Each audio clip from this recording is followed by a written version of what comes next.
but I always find it interesting when people who like get into like start noticing rock first, or maybe that's something like my dad would always have Boston's first record, Van Halen's Greatest Hits 1, and Oh, like yeah, so I guess maybe that stuff would always like kind of be in the background. But then when I was a yeah, but kid, when I'm thinking about this, of course, I think my mother would often put on a Christmas record by Elvis Presley, mhm, during the holiday seasons, and I remember even like second graders or first grade or something, when you did this pen thing with your friends, like friend books or whatever, and what's your favorite song and everything, and I would put in some Elvis on some yeah, Elvis track. So that kind of came before my dad listened to some blues stuff. But I've been discussing this lately because my upcoming EP, I did this cover by Aha, mhm, and as I said, I probably had posters of Aha in my room prior to rock posters, that's but awesome. just because it was such a big thing that someone from Norway, made it big. They were like pioneers. We I never never had. knew I never knew they're from Norway till you told me about it. Like I remember when you told me, it blew Oh, my mind, and you sent me like the greatest hits of their stuff, and it's incredible. So everybody got to check out more than just Take on Me, which is also an incredible song, but the really like kind of dark, sad, somber ballads are insane. Like yeah, the and song it's that you covered is so awesome, and yeah, but they have so many, and it's like pristine, craftsmanship, pop songwriting craftsmanship that is really amazing. And yeah, I think people will find it very very funny that there is even a small tribute to Aha even on the second Emperor album. oh, what's there? I'll tell you later. Okay, okay, that's The cool. the An rest have Easter to egg. just listen for it. Yeah, dang. All right, I hadn't find that Easter egg yet. I got to find that. That's awesome. When did you start? What did you have a band like when you were that young? What was the first time you ever like got together with some other musicians? I think that's probably right after I got my first guitar.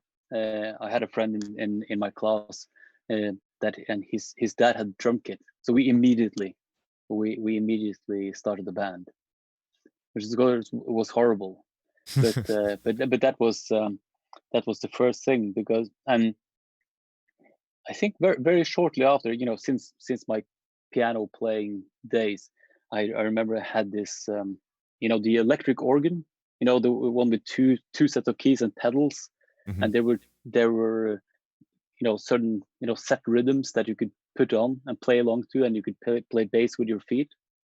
So at first I didn't have a real amplifier, so I plugged my guitar straight into the auxiliary in the organ to that speaker, and eventually also when I got my first Boss HM2, the black and orange one. Hmm. Hmm. Most of us, that's apparently the sound of early Swedish death metal. Oh yeah, that's right. Yeah, Like that's dismembered like chainsaw tone. yeah, Yeah. exactly. No, and I remember uh, uh, for some reason, and this was just very coincidental, because I got really into just playing and playing and playing whatever I came across, and making songs pretty early on. I don't know why. Mhm. I didn't know anyone who actually wrote songs, but I guess I've been so inclined, as they say. But um, uh, I think my mother she worked in the bank, and for some reason there was some kind of sales thing through the bank or whatever, and she brought me a used 4-track recorder, a Fostex one, and I remember I was just amazed by I didn't understand what it was. It just had knobs that looked like music knobs, Mhm. and I was intrigued. And I remember I recorded so many demos, on that 4-track recorder, just using drums and bass from that organ, and playing guitar on top of that, like ping pong recording on 4 tracks. Made my father do the vocals for. We did a cover of Power Slave with Yeah, that's Maiden. awesome. That's awesome.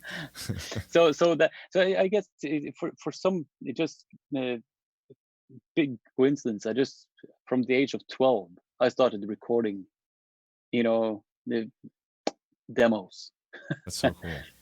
And then it's as it is, you form some bands when you're with your mates, and you play at the school, school ending ball, that kind of thing. Hmm. And I think I was very, very lucky to meet someone who's a bit older than myself, that were already more established, because I was in bands for like 2 weeks, and then they didn't want to play Iron Maiden, and they just wanted to do blues covers, and it kind of bored me. So as a funny thing, I think I told you this before, that Notodden, where I come from, hosts Northern Europe's biggest blues festival. So and I think that started in '88, and by '89 they wanted to do something for young people as well. So they actually, and that's still going today. It's called the Blues Seminar, and it was basically local musician, kids from this area, and they were put into this kind of campus, and were taught by older, established blues musicians to play in bands together. And that's where I met Samos. Mm. He was already in a heavy metal band, and they needed a guitar player, and I had long blonde hair, a denim jacket with, just packed with Iron Maiden patches, that kind of, and I had a guitar, so that kind of required, I had the requirements for the job. Hmm. So That's so and cool. then and since and I was 13, I think. Maybe he turned 14 at that point, but he was in the band with people who were 16, and they had already been in the studio recording a demo, and they had actually, they had mopeds. So to me, they were grown-ups. Yeah. So I really very early on got into this mindset of, you know, I got to play with people more experienced than me, and more kind of, so it was kind of just keeping along. And I think Hmm. you have a similar background, because you started out It's really early. it's amazing. Like ours are the exact same ages, essentially. I was 12 when I tried out for I tried out for my first band, didn't make it in. They wanted to be a pop punk band. And then when I was in 8th grade, 13, 14ish like you were, I met older kids, high school kids who were in Trivium, Mm. and they had me try out for the band. Made it into the band, and it was the same thing. Travis was like the only dude. I don't think he had a motorcycle then, or maybe he did. He was like the first kid. He had a tattoo and he smoked cigarettes. It's like, man, Oh, this guy's like this guy's really cool. This guy's like yeah. a badass. And he was the only one that had a car. He like had his own car. It was like this Oh. old beat up like maroon Dynasty with the seats taken out. So I'd sit back on the melted plastic, was where you put all the drums. Mm. But yeah, it is crazy. I remember when you gave me a tour of your hometown back in like 2010, and we talked about this stuff. Like a lot of our age links were the same spot and the same time. A lot of things happened with your career was the same age I was at, which I think is Yeah. somehow we were linked together, and then we realized all that stuff happened. Yeah, because with our original lineup of Trivium, they wanted to be something else too. The original singer wanted Trivium to be an industrial band, like Rammstein, Nine Inch Nails, Manson, Skinny Puppy, Tool, Yeah.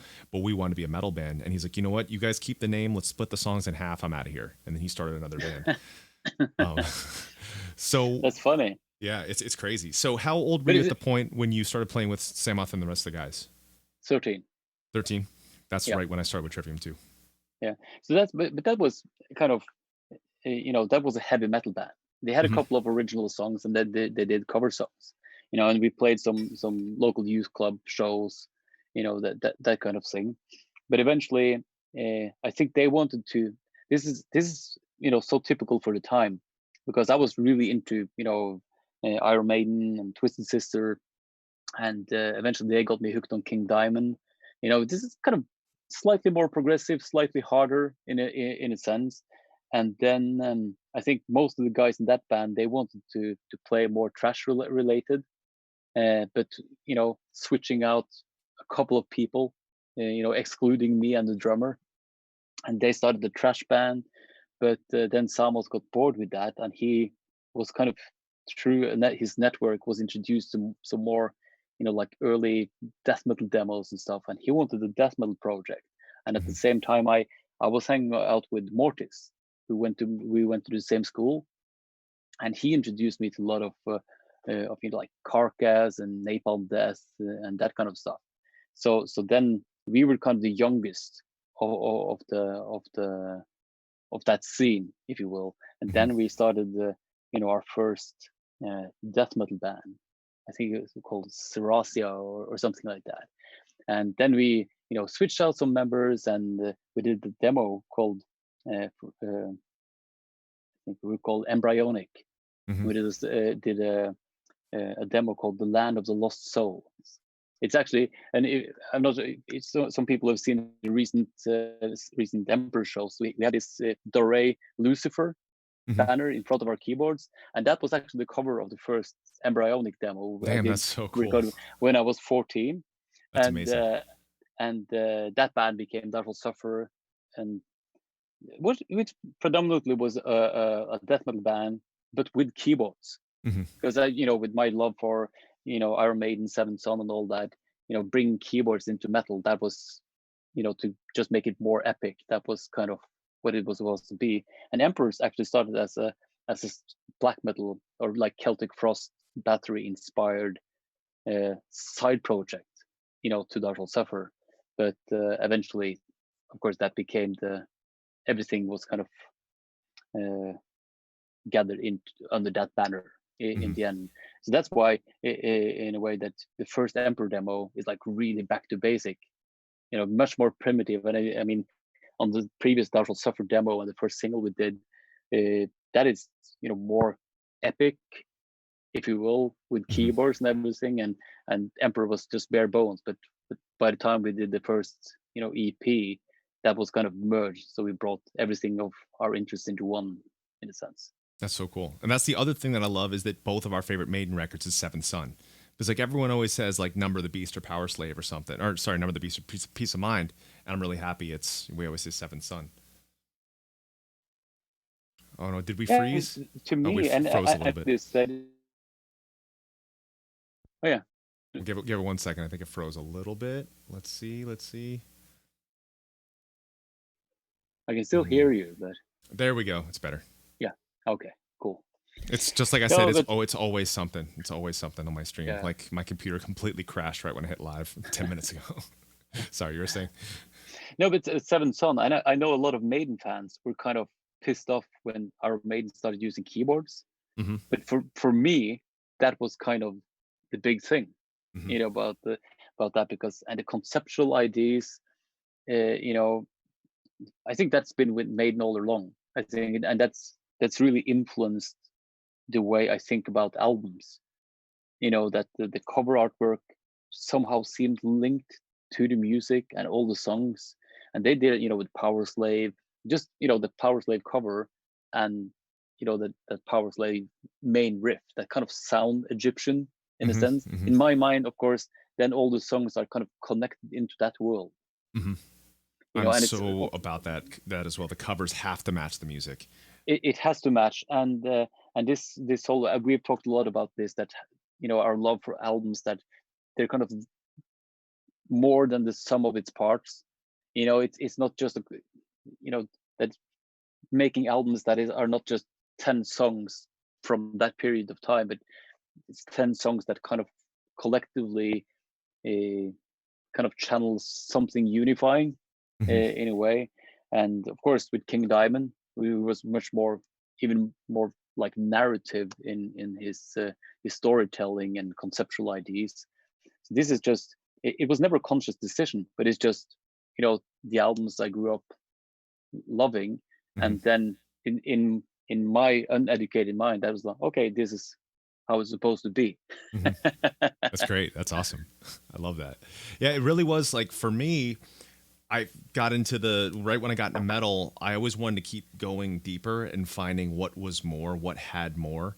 And I remember it was the Anthems of the Welcome to Dust cover, the Gesture Race cover by In Flames, and the cover of Sound of Perseverance by Death. Those three were like some of the really pinnacle records for showing me, all right, you have to have a world. Like a world is more important when you walk into a record, that you want to see that. And so anytime I hear anthems, like I see the cover, I see the world of that, or I see the, like, with Telemark, I see that. And I think that's just such a good thing. And I love the fact that early on, you and I in our careers both recognize how important it is to have everything just mesh together, have that world, like you said, that epic thing, that epic vibe. And I think that's And I really think where. so. Oh, sorry, go ahead. Yeah, I'm sorry. No, but I'm thinking, probably since we started out that young, we that's kind of how we experience music, and that we was kind of how we would mimic approaching it.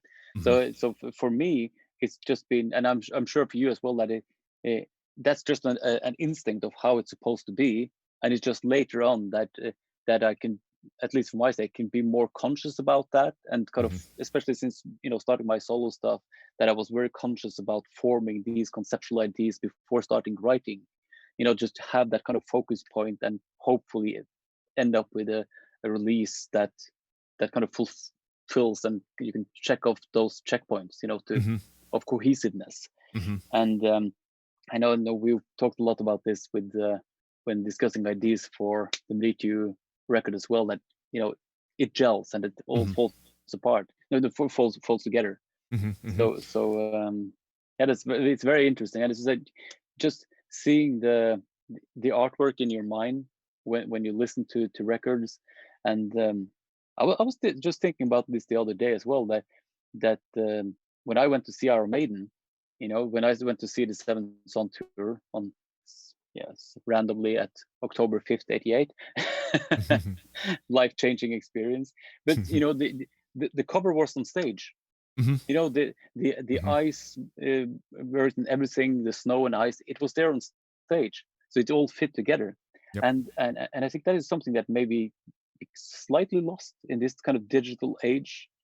When all your favorite artists, know what they had for dinner, and it's just what it is. But then Hmm. again, you see bands like Ghost, for example, that there's something so instantaneously recognizable from the album, that there's so much imagery going on, and you see that when it comes to the stage, and be and there's definitely a market for something, you know the grandiose theatrical Hmm. aspects of music, that Yep. maybe through the grunge and everything it became very down to earth. And I see, with Rammstein, to say, they just set their own parameters for how this is supposed to Exactly. be.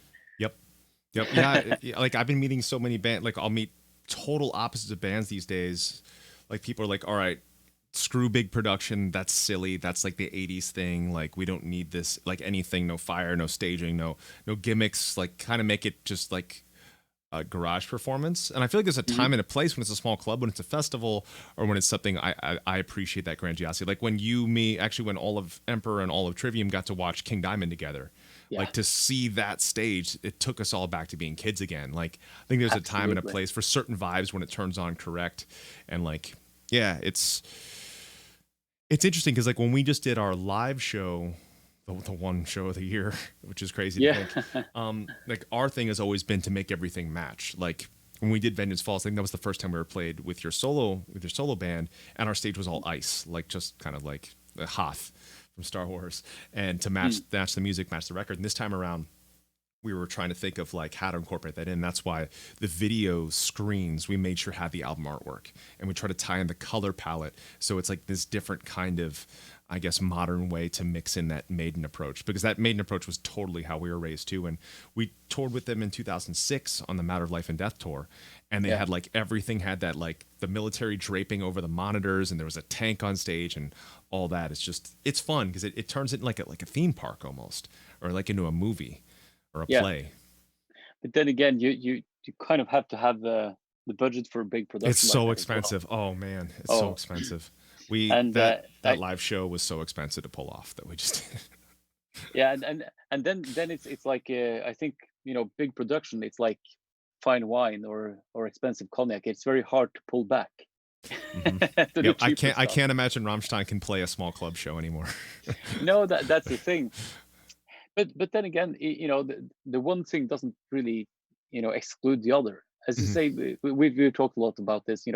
We've had so many long and deep conversations about music and perception and all that. But what it boils down to is, of course, integrity. Hmm. That's everyone who, I would say, whether conscious is not, who are drawn to our style of music, something that has roots in an underground movement that is not kind of aiming for charts topping or anything like that. We're drawn to it like alternative music, if you will. I think, uh, instinctively or consciously, it's to have something that is truthful and with integrity. And uh, it's so noticeable when that is not present. So for some, it's most natural to just, do the garage band thing, Hmm. and then some people will probably do their best performance in that environment, Hmm. but then it really takes a personality to pull up something like King Diamond, to go into the role and really be acting, Hmm. or like Ghost, or I suppose also Till from Hmm. Rammstein, to be in the zone and do that, Hmm. with integrity and with you know communicating that spectacle. Hmm. So and this was something, kind of a paradox in a way, when we did our kind of In the Night of the Eclipse 2014 show, like the 20th anniversary shows together with Bård Faust, Hmm. back on the drums and everything, and he really hadn't been playing any big shows, for like never, because we never, back in Emperor, we never played big shows, Hmm. Hmm. so and suddenly, he was like playing club shows in Oslo, and suddenly he was on, like, headlining Sweden Rock or Hellfest, and at Hellfest we were playing after Behemoth, you know, and Hmm. the production they put on as well. I mean, we did, Nergal likes theatrics. Yep. yeah, but the burning inverted crosses on stage, like this, the biggest drum kit in the world and everything, and basically anything we wouldn't dare dream of in '94, Hmm. but everything we would have wanted, Hmm. and then again, and Bård said to me, like, man, how are we going to follow that? That's like the most immense and big things ever. And you've seen Behemoth, they're a machine on stage. It's just like mind blowing. But then again, at back to it, it was not really, it didn't feel right to try and dress up like we did when we were teenagers, and do all the corpse paint and everything. And Hmm. he'd go on stage and perform, like black shirts and jeans, you know, and we're just kind of peeling away a lot of the theatrics Hmm. that was so much part of that. And I'm sure there are parts of the audience who would like to see that, but then again, then we would have had to feel comfortable, you know, in that. Hmm. And for me, I wasn't there. I wouldn't feel comfortable putting on the paint and everything, because uh, and then it felt better for me to just walk on in more casual and just perform the songs, Hmm. as they were. And I'm sure it was a different show, but I think, it was kind of rewarding to have that response from an audience, for the shows we were doing, uh, without all the bells and whistles. Hmm. To I, see I that the think, music in itself, holds water. yeah, well, I think interestingly, like, because you do that, it makes it even more intense because people aren't sure what to expect. And with the time that you took, that Emperor went away and came back, because I've been able to see the Anthem show multiple times, and I've been able to see your solo band play as well. And the solo band, I love the vibe because it's very, feels extremely organic and human and perfect, but loose in the right way. And then even though Mhm. Emperor didn't have the kind of production that you were just talking about, it still felt as intense as if you did. And I think it's because the legend of the band has built up so much. And I think it built up because the legacy you built. And then what I've always respected so much is, like, I'm not sure the exact reasons, but it felt like you're like, I always thought in my mind as a kid, Emperor went away because you were like, you know what, we just did everything that we could do as great as we can. I'm gonna do something else now. And I've always loved that extreme change, that juxtaposition you'll do.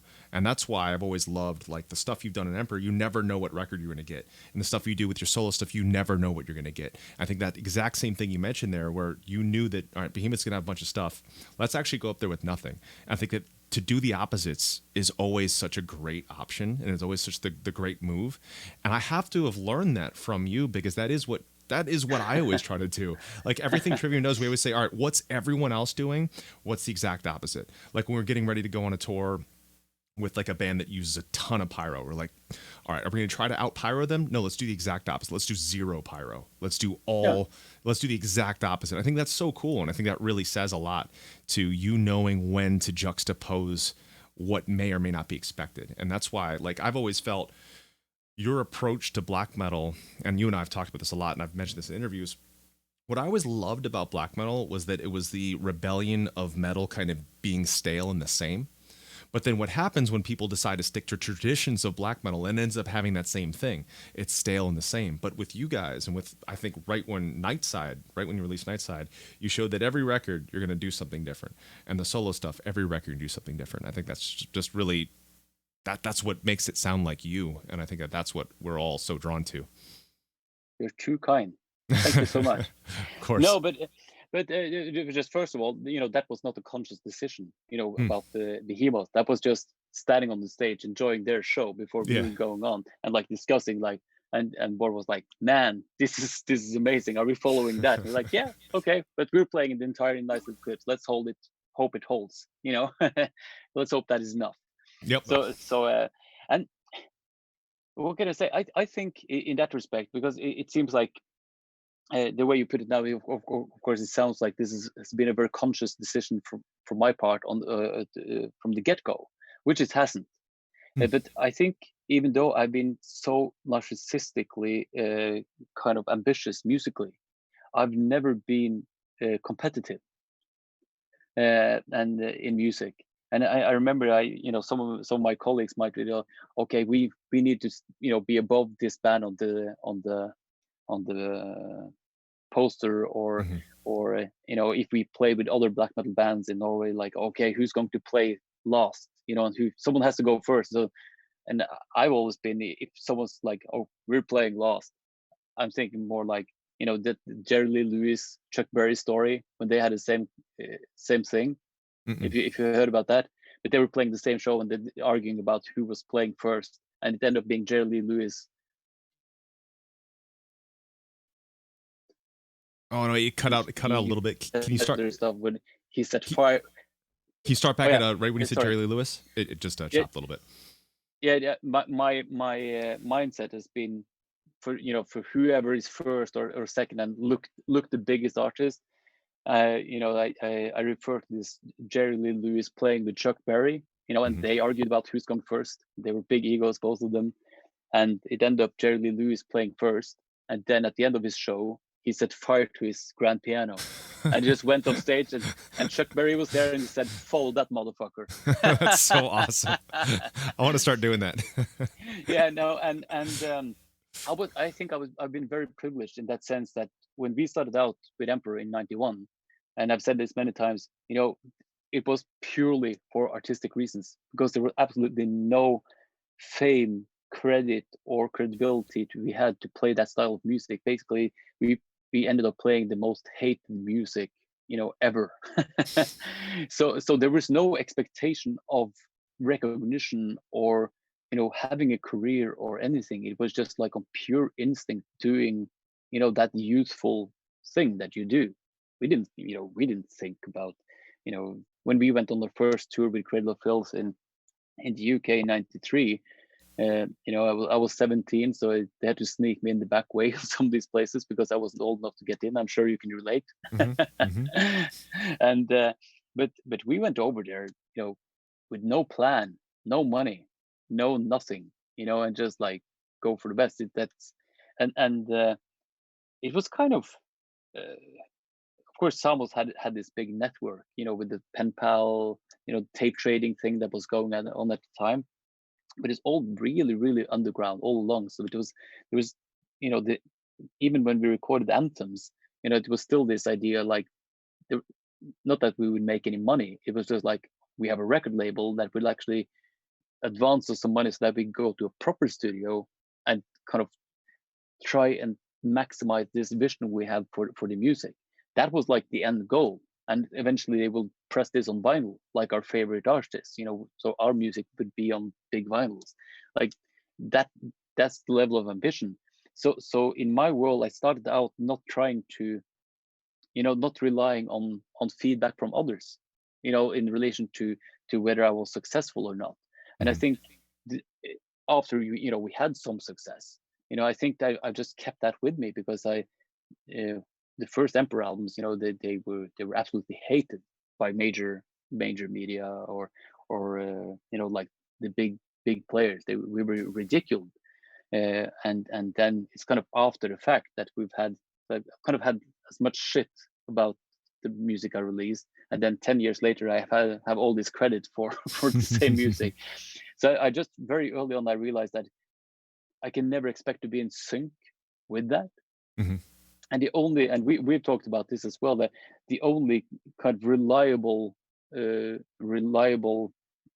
kind of reference you can have is that you have this idea in your head, and then you try your absolute best to create that, and then you evaluate when the album or whatever project you're doing is finished. You evaluate, how close do I feel to getting there, how close to the ideal vision of what I was intending did I get, Mhm. and when the album is out, regardless, it lives a life on its own. It's like the stock market, you go up and down and you have no control over that. But I think because I started out having no expectations, for having feedback from anyone apart from the people I actually already knew, it became a different evaluating system for in relation to my art. That's and so and cool. uh, and I think this is something that I advise like younger That's a musicians very as. healthy way that you've got Yeah, because to think I about it. think people are, it is the old saying that if you expect all your applause from someone else, your happiness is in someone else's power, you know Mhm. but as I tell some of my students, like when they ask how it is to play big shows or whatever, and how to achieve that and how to become successful, I say, well, that is all random. Mhm. The best you can do is you play music because you love it, and eventually, if you love doing it so much and spend so much time doing it, maybe you end up doing something that's so that someone else, and that will be a bonus. But regardless of if people recognize what you do or not, as long as you love what you're doing, with your art, no one can take that away from you. So, Mhm. and of course, it's hard because as soon as you get involved with a record label, and there are a million people who telling you what's the right thing to do, or the smart thing to do, and then you start cutting corners and making compromises, and then you kind of end up you know deviating from the very reason and the very integrity of what made you go in this direction. I mean, if it's for making money, we both know that it's far you know better ways to make money in this world than to play Mhm. extreme metal. Yes, yes. But So that just that's such not an the motivation. amazing, yeah, that's such a like a healthy perspective that you have that really should be shared with everyone, because like the idea of success has been incredibly corrupted and bastardized, especially for music. Like when we do interviews, they're Yeah. like, I remember when we did Ascendancy, because I recall you saying when you first went to the UK, dealing with like UK press, just like them just not being cool, which is the same thing we had, but it's slightly different for us. They said on Ascendancy they said we're the best band in the world. And then the Crusade, they said we're the worst band in the world, and tried everything they could to just tear us apart. But I remember during the Ascendancy time, we had some people at the label encouraging us to be like, "Oh, you guys should be crazy, really live it up, like act like you guys are this really big band." And we'd have like press people trying to like do stuff like, "Oh, we want to do a house tour." I'm like, "I live with my parents. Like, what do you want to see?" But Yeah. they had this idea of fame and riches. Even when I was doing interviews for this record, like, "Oh yeah, like how successful are you? Like, what do you have?" It's like the idea of success is so strange, especially in America, and I think it's probably a healthier perspective in Norway, I imagine. But I always say to people, is like, if you have what you need, that is success. Yeah. Excess isn't going to make you happy. Having 10 cars and a gigantic mansion and all this stuff, it's not really what happiness equates to. Happiness equates to being able to do, like you said, authenticity. Wake up in the morning, doing what you love, not having to worry about paying the food bill, not having to worry about pay the Hmm. gas bill. I think that is success, especially in the time like now, when there are a lot of people who aren't able to work or who are furloughed or laid off. And I think that the fact that we're able to authentically do what we do and love, I think that should be measured. That should be the measure of success, that you don't have to worry Absolutely. about things. Totally agree. But there are times, we've had a long career, the both of us, and we know there are times, when it goes up and down, and you become Hmm. desperate because we're so afraid of losing, that relationship to music, because we're so spoiled rotten, to be honest, that we've been able to do what we love since we were Hmm. kids. Hmm. And the older I've gotten, the more and more I've been conscious about the immense privilege I've had. I was, born in Norway at a time, this small gap of time where Norway suddenly found oil, and we were like the richest country in the world, and the level of, social security and all that, that it wasn't a big deal for me to think that I'm going to be a musician. Hmm. That's going to be my, because I, not consciously, but just living here, I knew that, I won't end up in the street if I don't succeed. That's not, so you have kind of that almost like cotton world, growing up in Norway, and I don't even realize.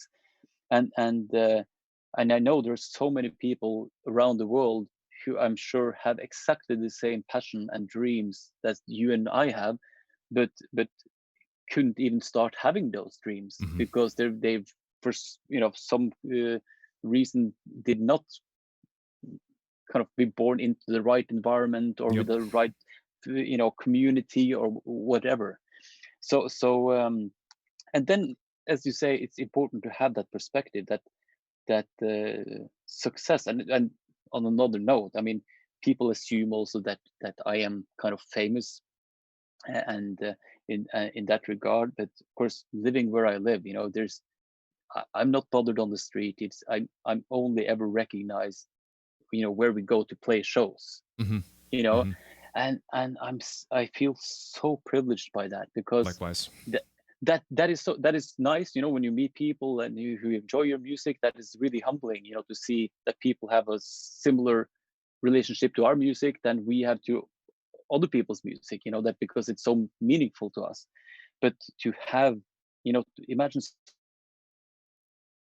like, who likes super famous, you see what happens to the likes of Michael Jackson, who kind of end up spending their lives in a prison of their own fame. Hmm. That's and the music style of music we play is all about freedom. Hmm. Yeah, yeah. It is So like it's the so same so, with so the same with my hometown. Like I'm really lucky that we before this all closed down, we go to our favorite restaurants, and it's pretty rare to see someone. And that's what I always tell our fans. And I know you're the same. And I always just tell people, it's like we just want to be treated like everyone else. Like that's like the main thing. Like recently I like someone came to my house door and knocked and waited around during my kid's nap and like left a letter, and I'm like, all right, I understand that you like the band and all, but that's too much. That's crossing the line. That's now treating me like like a caged animal. Like I don't have the option to mm, like just respect the freedoms of it. But so that's kind of a tangent. But what I really liked a lot a second ago, you were talking about, I think that's another reason why you and I have kind of been like kindred spirits in this music world, aside from our path, is that you're a person filled with empathy, and I feel that I am as well. Like we both like think about other people, like you were saying, other musicians that might have the drive that we have, but are held back by something and can't get to that point where we both were. Because like I was really lucky because my parents were supportive of it. They're like, you can live here as you figure out your music career. If it doesn't work out, you go back to school. And I've met so many musicians that are like just starving musicians that just want to do this and have worked super hard and have lived in vans touring for years, and it's just so hard to get to that next spot. So I've always been really happy to meet other people that are filled with so much empathy. I think that's such a cool thing. well, And you're kind of ruining my black metal image now. sorry, I have a tendency of doing that here. I have a Yeah, tendency of doing that no, here. but I totally agree. And but it is also just, learning to appreciate, the huge privilege it is to do music. And that brings me to kind of another point that I'm very kind of outspoken about, because again, as I said, I do all these kind of different albums. Sometimes I do crazy stuff and ideas that I have, and just these two EPs that I'm releasing this year, like total opposites of each other.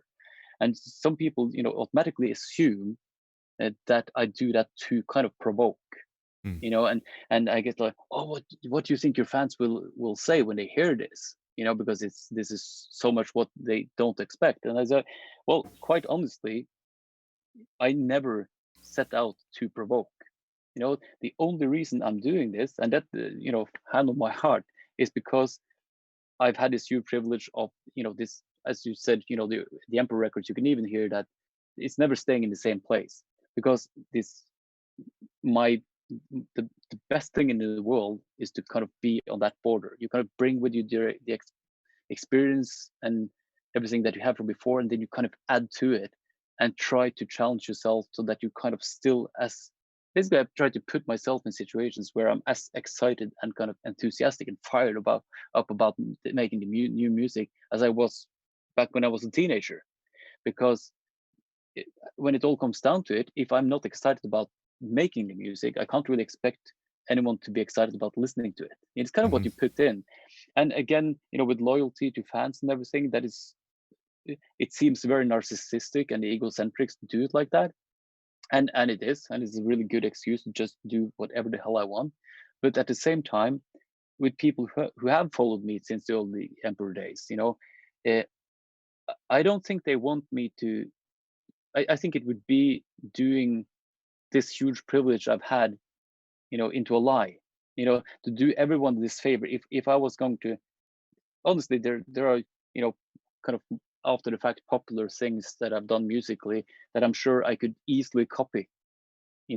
But and to not do strange experimental stuff that some people may hate. But at the same time, would people want me to, is that paying respect to those who follow me if I started cutting corners and trying to fit stuff into a market? And maybe I'll sell a couple records more if I cut this experimental part. That's eh, I think even comparing, I've given this some thought that even the early Emperor stuff. I think why why did the Emperor stuff eventually become what it became, and there was no compromise because we had nothing to lose. Hmm. There was Hmm. absolutely no compromise, and it sounds very bombastic, but the records were made purely for artistic reasons, and I think that is what connected. We weren't really good musicians. We didn't have any experience as songwriters or anything, but the kind of the energy with I think that is why anthems and EPUBs, this anthems in particular, could have just keep selling to kids who were not even born, But it kind of, I like to think that it sounds like crap, compared to today's standards of sonics or and whatever. But I like to think it kind of has that youthful energy that people that age kind of connect to Hmm. because it's for real. Yep. And I Absolutely. basically just want to keep on to doing that and not ever compromise. That's what's keep me in my zone, and that's what I don't see any reason to change that. And I think that would be a disfavor to all the you know very kind people who pick up my albums and come to the Yeah. shows.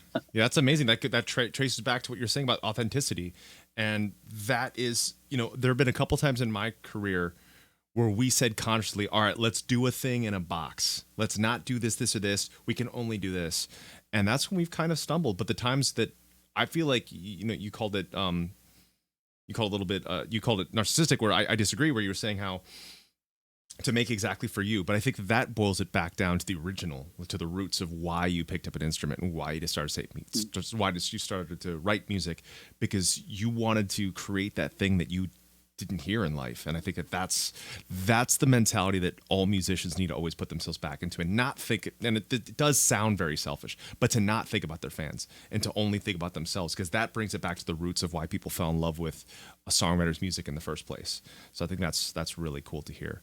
Yeah, Um, and to me, it's like it's a very abstract thing, but this that's why I often I know it's kind of jokingly because I still refer to my music as black metal in a way, and I I think probably it's still, it has the roots. The concept is there, the yeah, conceptual idea. but for me, it comes from the same place in here. It's like a feeling inside, Hmm. and it comes from the same place. And I'm just Hmm. every new song, every new record is kind of another attempt at refining or expressing that in a new way. Hmm. But at the core of it, it's this abstract instinct that goes into it, and Hmm. that's kind of the core from yeah, it kind of That's amazing. originates. That's amazing. I remember, because we're almost out of time before you have to go, but I want to try to Yeah. segue because the chat's so great. Like, ladies and gentlemen, I know that's this first time you've seen the two of us chat, but our chats are always amazing. I remember when you took me around your hometown, and to backtrack, so that I'll try to get this story as quickly as possible. Grew up listening to Emperor, was into the solo stuff very much so. I've always been into black metal since I was 15. Ihsahn, you know this stuff. Wrote a song, and I was able to, because I've been friends with Darren from Candlelight Records since our first UK tour, because Trivium blew up there, and he's like, hey, I see you like black metal, because I was wearing an Emperor Anthem shirt on the first Kerrang cover we ever had. And he's like, I've always known he was friends of yours, and I finally wrote a black metal song. My idea was alias, no one ever know it's me. Make it kind of true black metal. I sent it around. I sent it to you, and you sent back. This sounds very accurate to the genre. And I was like, okay, cool. He thinks it's cool. Eremita came out. I got into that, and it completely changed my mind. I was like, all right, I need to this is what black metal is. That doing the unexpected and doing what you feel like every time. I didn't know it was the concept that you mentioned today. So it totally drastically rekindled my imagination for this thing, and Mrityu started getting very strange, and that's when I sent you the first Mrityu demo, M1, that is still the same recorded version that we're using for the final version. And so we've been working on this for 10 years now together. It was the pandemic that allowed us to finally record remote, and I was having a lot of trouble with lyrics, and you helped tap into something. You said, write about Japanese culture. And I never thought of that before. So I've always been so into, obviously I've got Jormungandr around my neck. So I've always been very much so into Norse stuff through getting into black metal and melodic death metal. And I wanted to write stuff that was kind of like Viking-y, but I was like, this has been done. The Norse mythology, I'm not Norwegian. And when you mentioned the Japanese stuff, I started really looking and remembering all the stories. And Japanese religion, Shinto, that's my mom is. We have a thunder god. We have Thor. That's Susanoo. He's on my back, and he's fighting the 8-headed serpent in the sea. So all of a sudden, you triggered something on my mind to make me recognize that I already have this culture in me that I can turn into something else. So, Chad, I'm kind of telling you this story, but Mrityu has since shifted to becoming like all Japanese stories of gods and goddesses and monsters in history, and fictitious stories as well. And that led to Mrityu becoming a new band named Ibaraki. And so that's thanks to your influence again. So it's been this tutelage that has inspired me to always push further and further and further. So it's really cool. And I know people are going to be super stoked. But yeah, so sorry to blab. I wanted to kind of bring everyone up to speed there. That's you're very too kind. And I have to say to all the listeners, this is all Matt Heafy. And it's just me kind of putting in some challenges to see if he can find some new ways of expressing himself, because he's so multi-talented. He can do anything he puts his mind to. Thank you. And for you to be so open to suggestions, this is what made this, because I don't think I've told you this. I probably couldn't have taken direction, or I'm so kind of self-obsessed in a way. So very few people reach through to me when it's within music, but you've been so open, and it's made it's just making suggestions, and you will take that and create something amazing out of it, like you did when we were talking about this, both integrity and heritage. Probably this was also part of me doing Telemark, where I did lyrics in Norwegian, stories, putting metaphors into stories from where I grew up, and I found it very meaningful to express myself, on a very, natural cultural background. And since you have your Japanese heritage within you, it's and all these, whether it's Norse mythology or Greek mythology or whatever, the core stories, there are so many common denominators, because it kind of originates from, what can I say, human existentialism.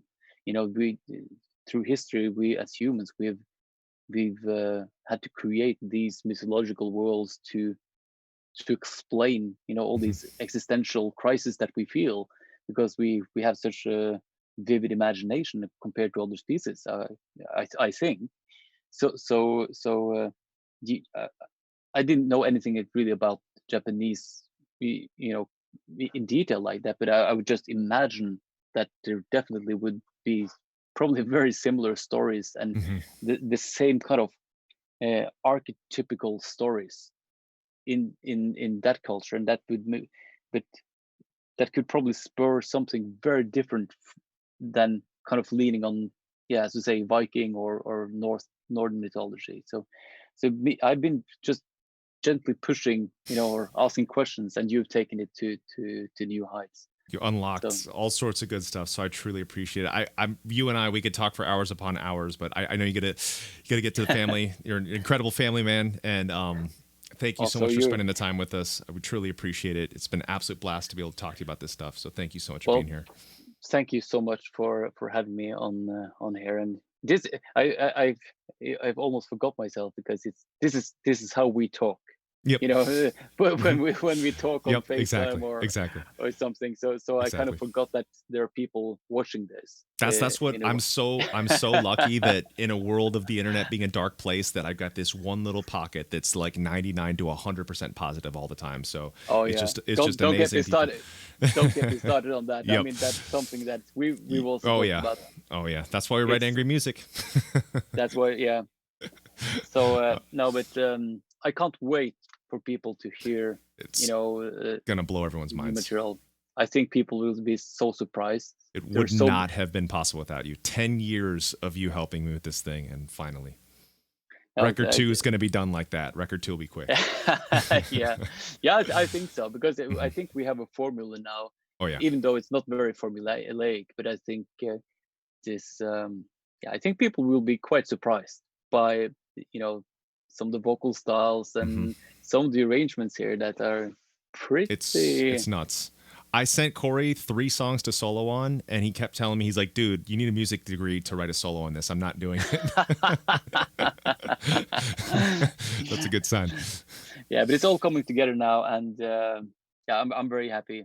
Awesome. And again, we're in a global pandemic. It's Hmm. it's a horrible situation for the Hmm. world, but then uh, those of us who can, as we could now, thanks to technology and everything, we could take this opportunity to do something really Hmm. positive, create Yep. music together, and And then give that's everyone something to enjoy, which is that cyclical relationship. hopefully, and keeping the wheels in motion, so that hopefully at some point we'll all have something to come back to. Roadies, guitar techs, front of house Yep. Exactly. Exactly. Exactly. Well, thank you so much. And here. We're kind of in it together. oh, one second, I cut out just a little bit. Let's wait for it to level out. It's our Yeah, connections from each other. There we go, leveled out. yeah. Awesome. But tusen javatak, truly appreciated. Susan Duck. We'll talk soon, my friend. Awesome. We say, Take care. I'll talk to you soon. Send my best to family. You too. Bye bye. Bye.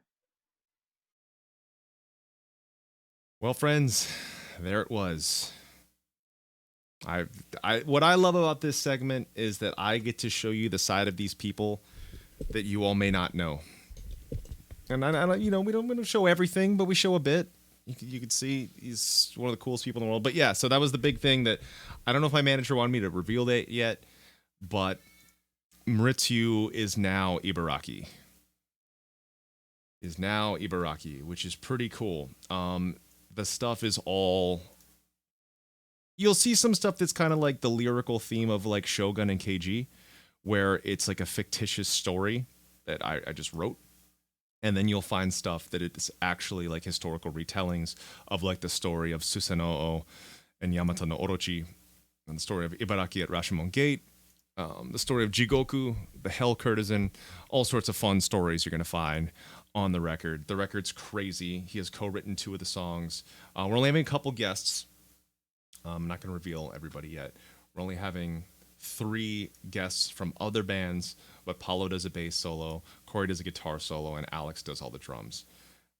It's going to be fantastic. Ibaraki, the double Easter egg, you already see it. It's the name of the black metal band. It's kind of like Japanese themed black metal, but it's more than black metal. Ibaraki is also Trivium's mascot. Yeah.